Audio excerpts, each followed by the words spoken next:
تو اس لیے ولیوں کا تعلق بندے کے دل کے ساتھ ہوتا ہے اور ان کی طرف بندے کا دل مائل ہو جاتا ہے، اور یہ اللہ کی عطا سے بڑی بڑی طاقت رکھتے ہیں، بڑی بڑی طاقت ہے ان کے پاس۔ اب بعض بندے اج ایک بڑا بڑا تانوں مسئلہ سمجھا لگا، اگر تسی سمجھ جاؤ تو تانوں ساری زندگی اپنے مسلک اتے اعتراض دا جواب کسی اور کو پوچھنا نہیں پینا۔ بعض بندے کہتے ہیں یار ولی کے اندر اتنی پاور کیسے آ گئی، ایک عام بندے کے اندر اتنی قوت کیسے آ گئی کہ ایک بندہ بغداد کے اندر بیٹھا ہو اور گجرانوالہ کے اندر اسی بغداد والے کا ایک مرید اسامہ قادری ہو اور اس کے وسیلے سے دعا مانگے اور پوری ہو جائے، اور وہی ولی کہتا ہے میرا مرید مشرق کے اندر ہو، میں مغرب کے اندر ہوں، مجھے بلائے تو میں روحانی طور پر اس کی مدد کروں گا۔ اب بندے پریشان ہیں، یار اتنی طاقت کیسے آ گئی؟ مجھے ایک سوال کا جواب دے دیں۔ شیطان ہے نا، شیطان کو بڑی طاقت ہے۔ اگر کسی بندے نے تہجد کی نماز بھی پڑھنی ہے نا بزرگوں، تہجد کی نماز بھی کسی بندے نے پڑھنی ہے، شیطان کو اس کا بھی علم ہے، وہ کوشش کرے گا میں اس کو اٹھاؤں ہی نہ۔ شیطان کو آپ کی ایک ایک نیکی کا علم ہے۔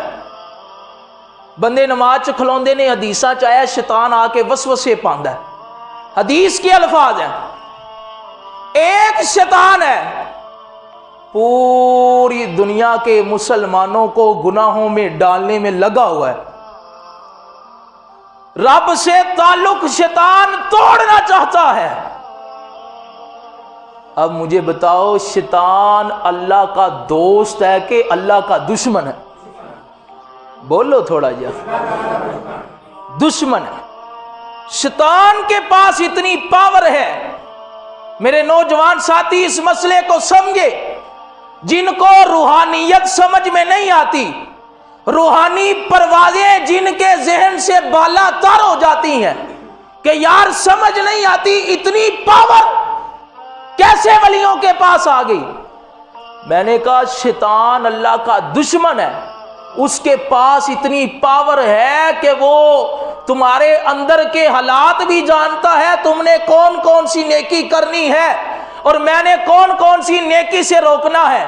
میں نے کہا شیطان کے پاس اتنی پاور ہے، جو اللہ کا دشمن ہے، جو اللہ کے دوست ہیں، ان کی طاقت کا عالم کیا ہوگا۔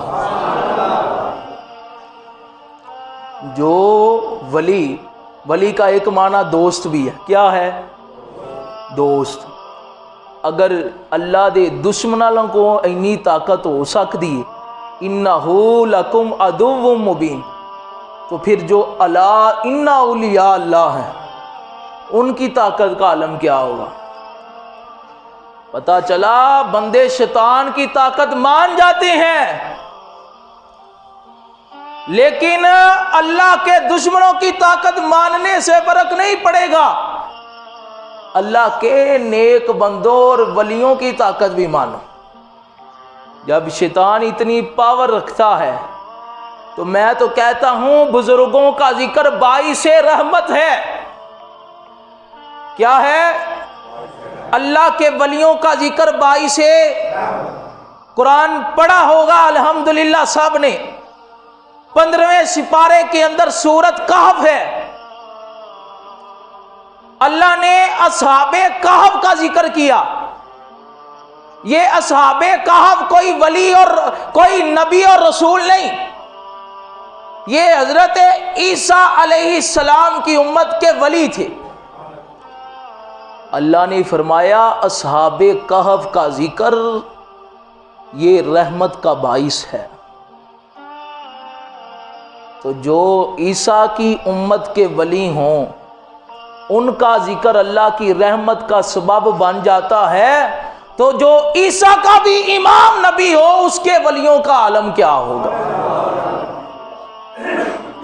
اس کے ولیوں کی شان کیا ہوگی، ان کے ذکر پر رحمتیں کیوں نہیں اترتی؟